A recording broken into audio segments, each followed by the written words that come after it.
교통사고 후유장애 소송에서 통증치료 다니시면서 사용하신 교통비나 혹은 점심값을 포함할 수 있을까요?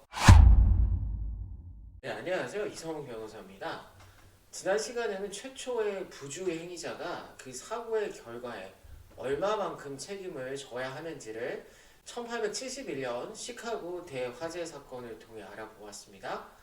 부주의로 사고를 낸 당사자는 모든 결과에 책임지는 것이 아니라 근접 인과관계, 즉 proximate causation이라는 법적 개념에 따라 사고 당시 합리적으로 예측 가능한 범위에서 있는 그 손실만을 책임집니다.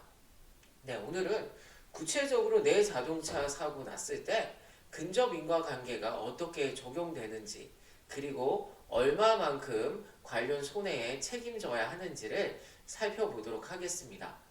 네, 교통사고 소송을 진행하다 보면 일부 클라이언트 분들은 영수증들을 가져오셔서 관련 소송에 비용 처리를 해달라고 문의하시는 분들이 있습니다. 그리고 가져오신 영수증들을 살펴보면 사고 이후 치료를 받으러 다니시면서 발생한 부가비용, 택시비나 점심 식사 영수증들을 가져오시는 경우가 종종 있습니다.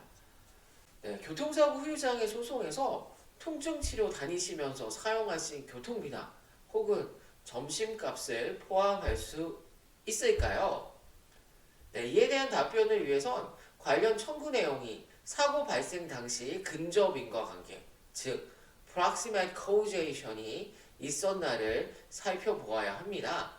만약 교통사고 후 내 차가 완전히 부서져 차가 고쳐지는 동안 렌트카가 필요한 경우, 이는 사고 당시 합리적으로 예측 가능한 손실로 proximate causation에 의해 관련 교통사고 손해라고 볼 수 있습니다. 그래서 렌트카에 대한 비용 청구는 사고를 낸 잘못한 상대차 보험회사에 요구할 수 있습니다.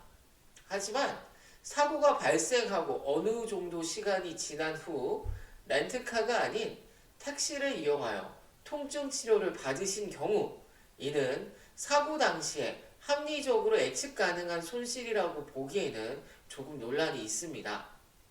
하지만 평소에도 대중교통을 계속 이용하시는 분이시고 집에 가지고 있는 차도 없는 상태인데 보행자 사고를 당해 대중교통으로 사고 이후 치료를 받아야 하시는 경우, 이런 경우는 법원에서도 그 대중교통 청구 비용에 대해 근접 인과관계를 인정할 것입니다.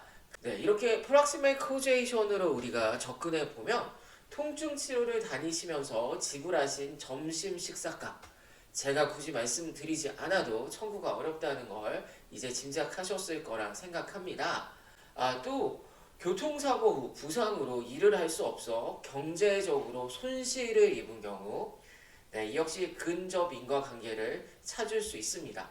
예를 들면 우리 직장인 K씨가 아침에 출근길에 교통사고를 당했고 그 사고로 심각한 후유장애가 있는 목, 허리 부상을 당했습니다. 그래서 오랜 시간 책상에 앉아서 일하는 것이 어려워진 K씨, 장애 판정을 받아 다니던 직장을 그만두고 월급을 더 이상 매달 받지 못한 경우, 이는 근접 인과관계에 의해 사고 당시 합리적으로 예측할 수 있는 손해라고 또한 볼 수 있습니다. 그래서 미지불 임금, 즉 lost wage는 관련 소송에 함께 청구할 수 있습니다. 네, 오늘은 지난 시간에 이어 proximate causation에 의해 교통사고 후 발생한 손해에 대해 나는 어디까지, 또한 잘못한 사람은 어디까지 책임을 져야 하고 청구가 가능한지 살펴보았습니다. 네, 오늘 영상이 유익하셨다면 구독, 알림 설정, 좋아요를 눌러주세요. 네, 오늘도 끝까지 시청해 주셔서 감사합니다.